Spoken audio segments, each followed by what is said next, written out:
And away we go. All right. Hey, look, we're lecturing again. Woohoo! So the next unit, guys, the next unit is about periodic trends. It's trends in the periodic table. So we're going to look at the periodic table, and we're going to talk about how it's arranged, a little bit about its historical development, and why it's so handy as a really powerful tool when we want to do chemical reactions.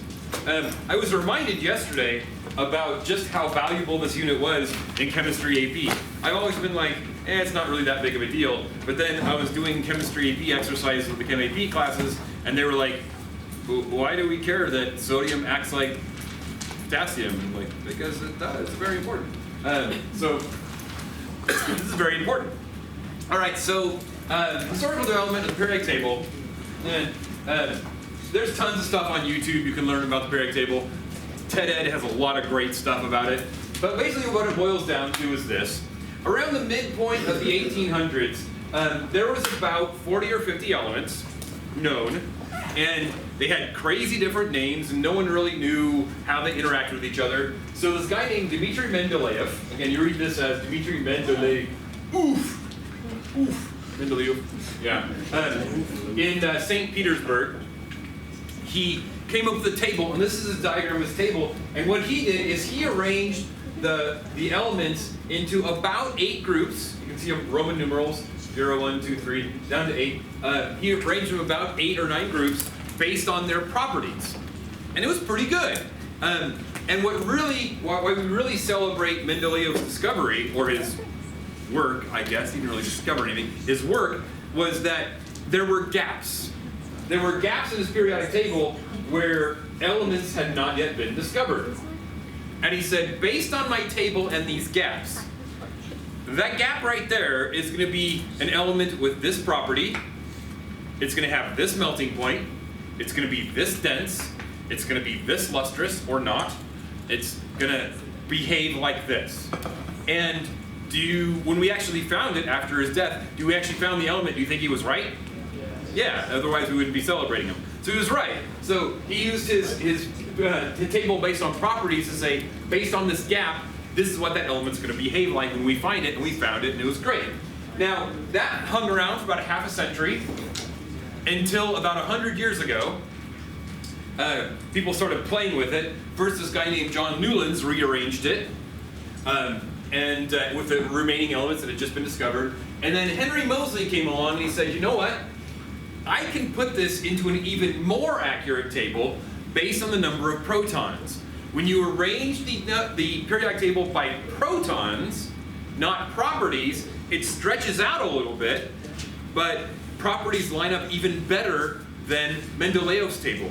And that's the table we have right now. The periodic table is based on atomic number, where we go from left to right, it goes 1, 2, 3, 4, 5, 6, 7, 8, 9, 10, 11, 12, 13, 14, 15, 16, 17, 18, and then so on. So it's arranged from left to right, and when you look at it, patterns develop. Right? For instance, neon through radon, these are all gases that are mostly unreactive. Fluorine through chlorine, bromine, iodine, these are all gases, well, except for bromine is a liquid and iodine is a solid because they start condensing. We'll talk about that. But they're extremely reactive. And then lithium, sodium, potassium, rubidium, these are all shiny, soft metals. They're soft, you can cut them like Play-Doh, and they react violently with water and air. So he basically said, hey, we rearranged it, properties are great.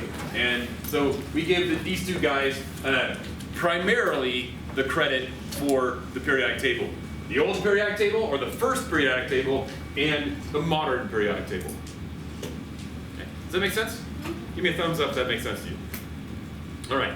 Now, once again, I mentioned this earlier, and I'm going to mention it again a lot.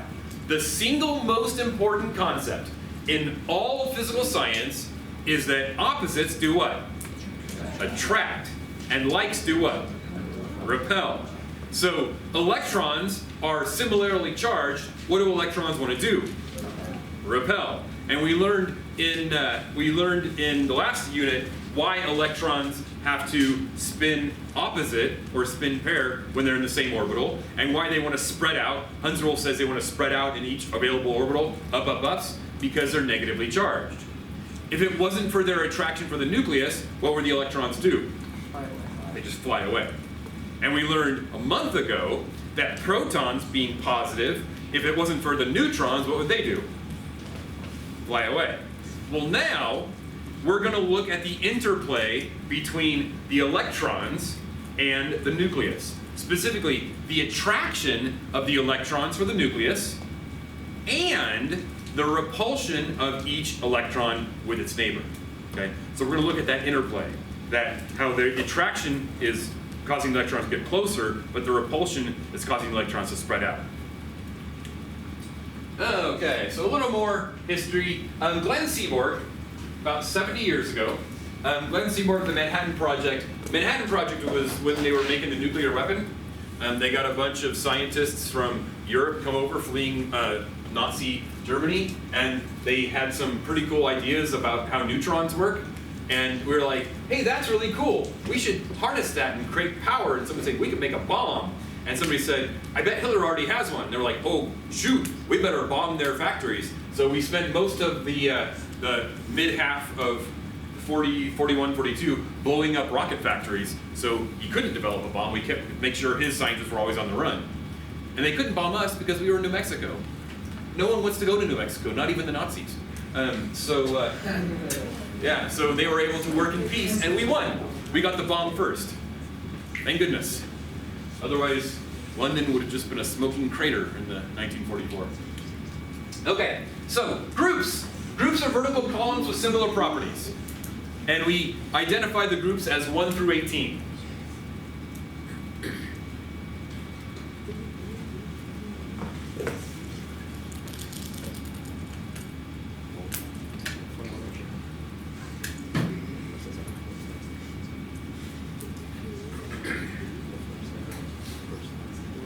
Like, I thought this was history.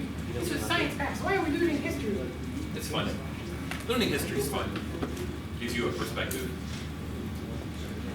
You don't realize just how hair's breadth close we were to losing World War II by way of the Russians or the Germans developing the atomic bomb. They were close. And they had us outstripped by about 20 years in rocketry and jet engines. We just kept bombing and kept make sure they were always on the run. Ooh, Shining Through. There's a good movie about that called Shining Through.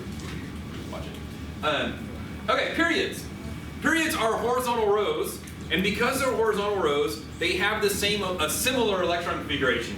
In other words, they're in the same energy level. Okay, so periods are in the same energy level. This is level 4, except for the D block, which are level 3. This is level 4 again. Okay. Up here, this is all level 3. Up here, this is all level 2. Up here, this is all level 1. Down here, it will be level 5, then 4, then 5. Okay, so periods are horizontal rows that have similar electron configuration, similar level shells, energy shells. And periodic law simply states that properties are patterns of their atomic numbers. That's what it means. It says the element's properties are a pattern, a regular function of atomic number. And thanks to Newlands and Moseley, we have a system where we can look at it and say, I don't have fluorine, but I do have bromine. Let's swap them out.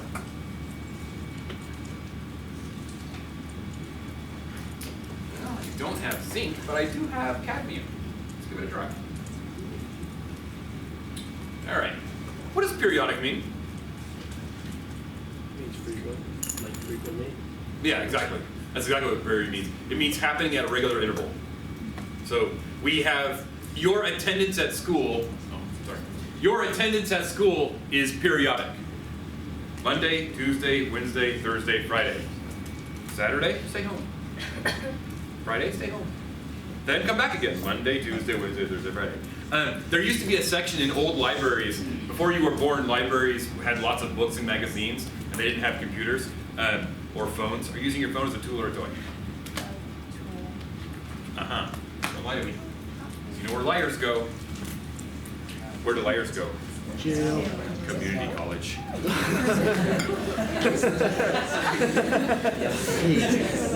So there used to be an area in the library called the periodicals, and the periodicals is where you go to find newspapers and magazines because they came out periodically. They came out every week or every month. So there you go. That's a periodic means. Regular pattern. Okay, we talked about octets last time. Remember, an octet is how many electrons? 8. Where? In the highest energy shell. Good. So an octet is 8 electrons in the highest energy shell. It basically is 8 electrons in the S and the P of whatever row that is. Okay? Because we can ignore the D block because the D block is always pushed down 1. So if you look at level 5, you're talking about the 5S and the 5P. Okay? So an octet is 8 electrons in the highest energy shell. So, talked about this before. Both atoms and ions can have octets, but there are only 5 atoms that have an octet as an atom. What are they? Noble gases. The noble gases are the only atoms that have an octet, naturally, as an atom. The rest will be ions.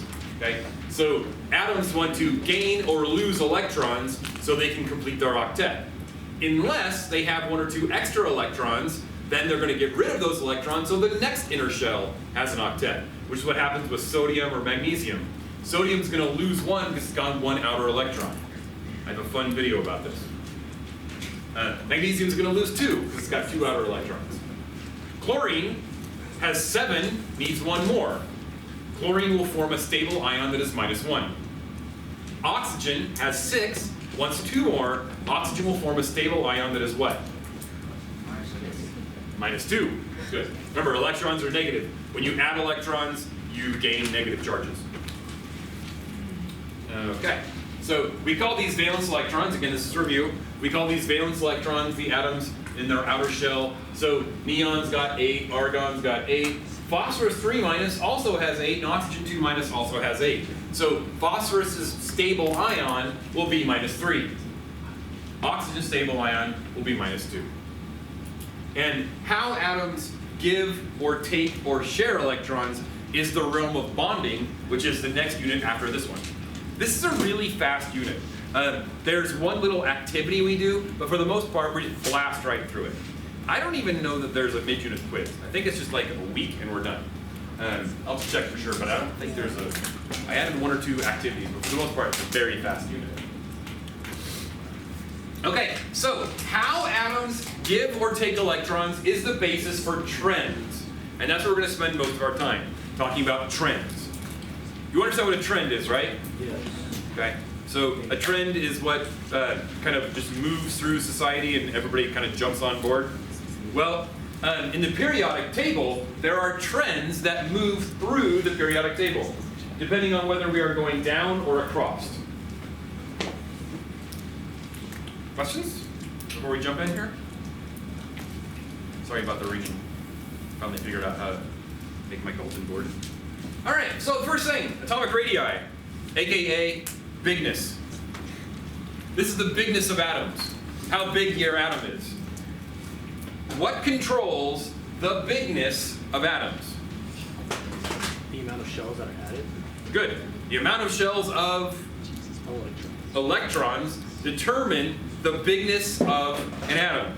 And then beyond how many shells you have, there's one other factor that's very important. For instance, if you look at lithium and beryllium, these are in the same shell.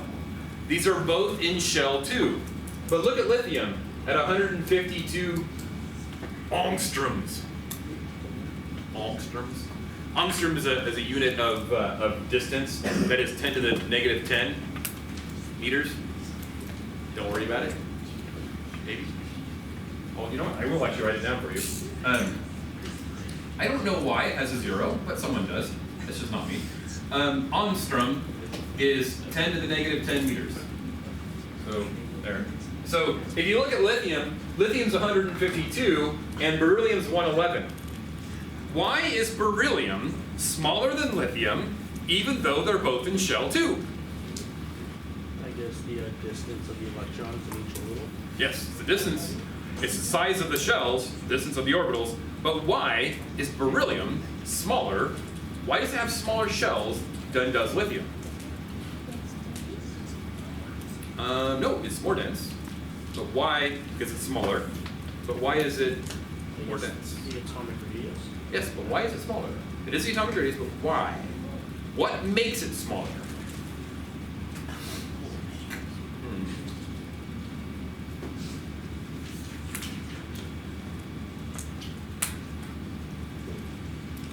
What's surrounding the nucleus? Electrons. And the nucleus can be effectually considered a point charge. Or it's tiny. It's tiny, tiny in the middle, really far away from the electrons. We can basically consider it a point charge. So imagine this. You take a magnet, two magnets, and you hold one on your table, and you take another magnet and you go up to it. What's going to happen to that first magnet? It's gonna push me. It's going to go boop, and grab onto your first magnet. Then you take two magnets, you put it on the table, you take another two magnets, you have a total of 4 magnets, and you do the same thing. Is it going to jump a further distance? Yes. Because it's a stronger attraction, right? So what is stronger? +1 and -1, or +2 and -2? +2, -2. So when you add, listen carefully, especially the back row, listen carefully. When you add a proton and an electron, the force of attraction increases. When you add a proton and an electron, the force of attraction increases. It's illustrated by this formula by this guy named Coulomb, and it's trying to put it near the middle. You guys didn't. Huh. I thought I tried to put it in the middle for that very reason. Oh well.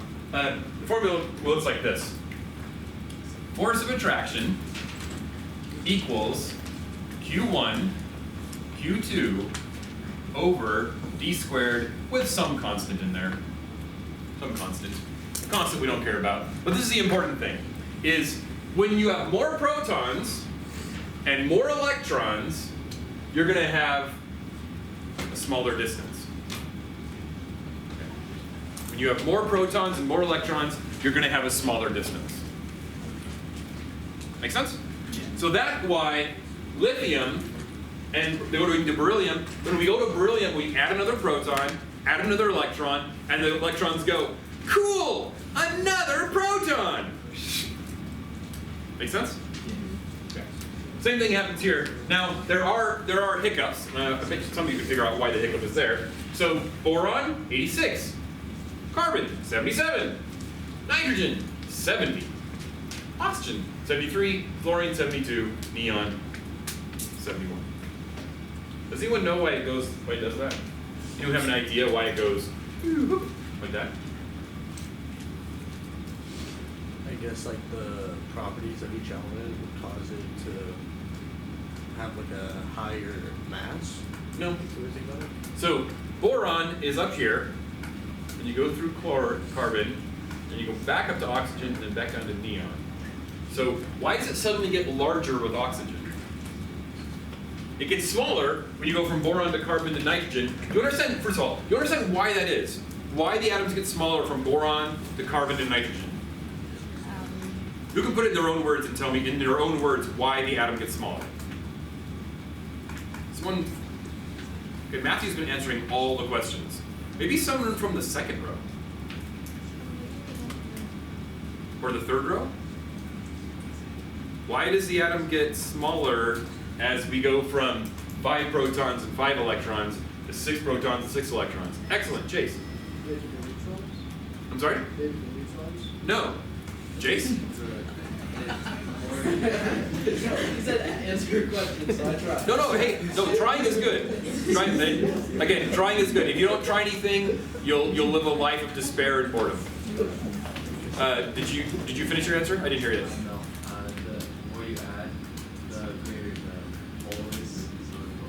Yes. Exactly. That's exactly right. The more protons and electrons you add, the greater the attraction is for the electrons for the protons hanging out in the middle.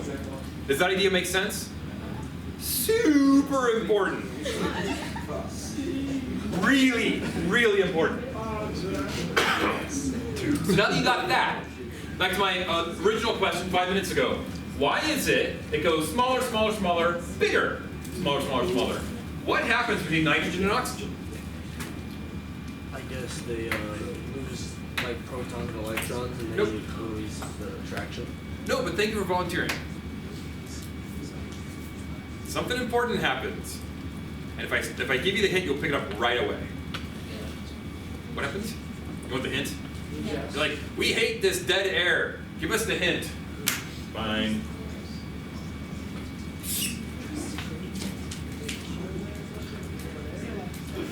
Oops, not P1. 2P. Oh. So nitrogens look like what? It'll be up and up. Then what happens with oxygen? It goes. Yeah, it goes. We get one down. So go up, up, up, and then one down. What does that one down do? It completely changes the attraction. It sits in the love seat next to a student that's already there. Remember our analogy? Yeah. You have a bunch of sofas. First three people sit in each their own love seat. The fourth person has to sit in the love seat with somebody else. So that fourth electron has to join another electron in the same orbital. Do electrons like to hang out together? No, they're negatively charged. So that fourth electron, when it joins an orbital, what does it cause that orbital to do? To expand. Expand, exactly, or swell, yeah. It expands or swells. So when that fourth electron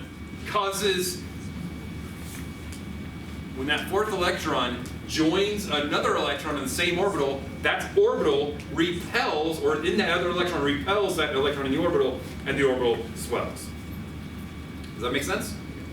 Then the pattern picks up again because it has to get smaller, more electrons, more protons, it gets smaller and smaller. And that's generally the pattern. Smaller, smaller, smaller, smaller, smaller, smaller, smaller, smaller, smaller. Here it's important because it's just got the first P. Okay? But in general, smaller, smaller, smaller as you go across a periodic table. Why does it get bigger? Okay, first of all, does that make sense? Yes. Hugely important. Give me a thumbs up if that makes sense to you. Okay, wave your hand around if you want me to repeat it again. Okay, so as you add electrons and protons, because 3 electrons, 3 protons, 4 electrons, 4 protons, and so on. As you move across the